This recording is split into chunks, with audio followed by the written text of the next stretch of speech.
Marysville Roundtable, a discussion on current events, sports, and entertainment.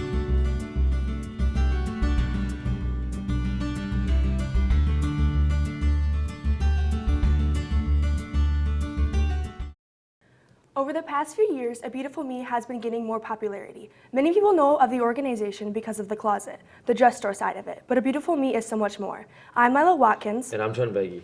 And today we are joined by Palka, the owner and founder of A Beautiful Me, to tell us a little bit more. So, how did you get the idea for A Beautiful Me? It actually started because of my daughters. When they were in 3rd and 5th grade, I noticed this happening that was with their confidence, and it was just not as good as it was when they were younger. And how could this be fixed and not have adult women not be confident in who they are? So I thought, let's start something with our young ladies. That's awesome. Now that we have the history, what is A Beautiful Me? A Beautiful Me works with girls of all ages, specifically 5th and then again 8th through 11th grade.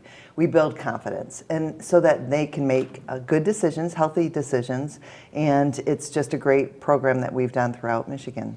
That's awesome that you work with that. So I know that Emerge 360 is one of your big programs. Can you tell us a little bit more about that program? Yes, so Emerge 360 is specifically for 8th through 11th grade girls, and this is a great new program that we have. It basically teaches business skills so that girls can have these skills to become sought after and employable, and if they want to, start a business. We know that starting a business can be really hard.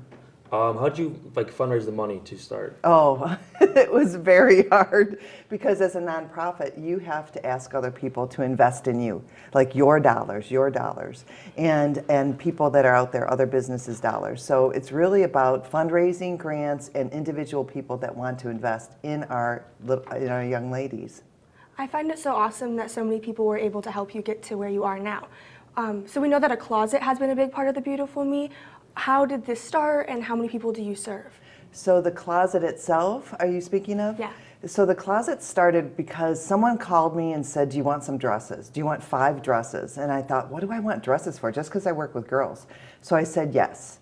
And those dresses started to multiply over and over, thousands of dresses. We had them in different warehouses. And then I thought, well, I don't want to just have dresses. Let's put something together so that we can build confidence. That's how Emerge 360 became a part of the dress store. So the store itself exists only because of the program. If we didn't have the program, I wouldn't want to have a dress store. So it's been a really great program. That's so cool that something just so small has grown so big over time. What are some challenges that you faced on the way of getting to this point? Yourself. Sometimes yourself cuts yourself. We cut ourselves down, and that's a big challenge. So I have to surround myself with a lot of people that know more than I do because I didn't go to school for this.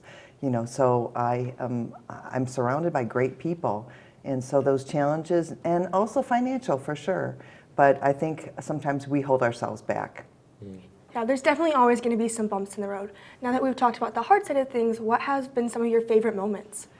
Oh, there was a time when I was at a school board meeting for one of our girls actually was getting an award. And so I met her in 3rd grade, and now she was in 12th grade at that point. And so I was sitting there, I realized that our impact, she invited me to come to her presentation and that impact that had on her. So one girl can multiply into many girls, and that was just a really great piece, knowing that I'm doing the right thing.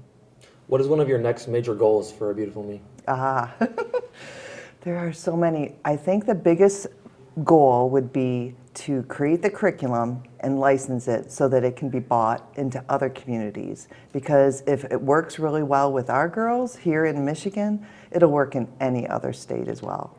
How awesome would that be to see something you started being used all over the place? That would be great. So how old were you when you got the idea or the passion that you have for it? So that kind of goes along with the story too. In my early 40s was when I started to see that I had value and that I had purpose, because I'm an artist, and as an artist artists hide behind their artwork, and they think that's their identity when it's not true. And so at that point, that's when my daughters were in that 3rd and 5th grade time frame, and it just kind of kept rolling along because this hobby actually turned into a career. So when you had the original idea, did you ever think it was going to get this big? Oh no, not at all. I actually probably wouldn't even have thought of how many girls we would have impacted. So we have reached over 10,000 girls in 14 years. That's a lot of young people that are understanding that they are valuable and important and they can achieve anything. So when it's like one of those things also, my son just told me that it was an all-woman flight that went over the Super Bowl. And I thought all of those pilots were women, but they had to have confidence in themselves. And so that's pretty cool. I love that. That's awesome. What advice would you give to someone that feels like they have a goal that seems too big? Talk to other people.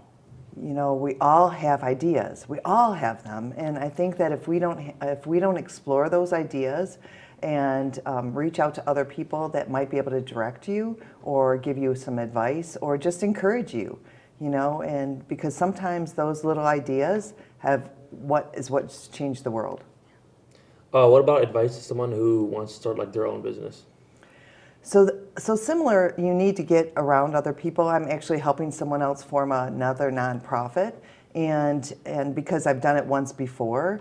So if you want to start a business, if you have an idea, I just feel that you always have to surround yourself with people that are, I don't want to say necessarily smarter than you, but other people that know other things. And that all means different ages. It doesn't mean only people that are older than you.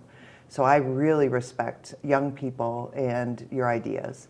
Yeah, that's awesome. So if someone watching would want to find out more about A Beautiful Me or The Closet, where could they learn more? I would go directly to abeautifulme.com. We have a link to The Closet on that site as well, but that is the most efficient way. And you know, we have the store downtown. You can get information in Downtown Port Huron, or our offices are also in Downtown Port Huron. So. We want to thank Karen for coming out today and telling us about A Beautiful Me and how far she has made it with it. I'm Trenton V. And I'm Lila Watkins. Thank you for joining us today. Join us next time on M6, your hometown station. Marysville Roundtable, a discussion on current events, sports, and entertainment.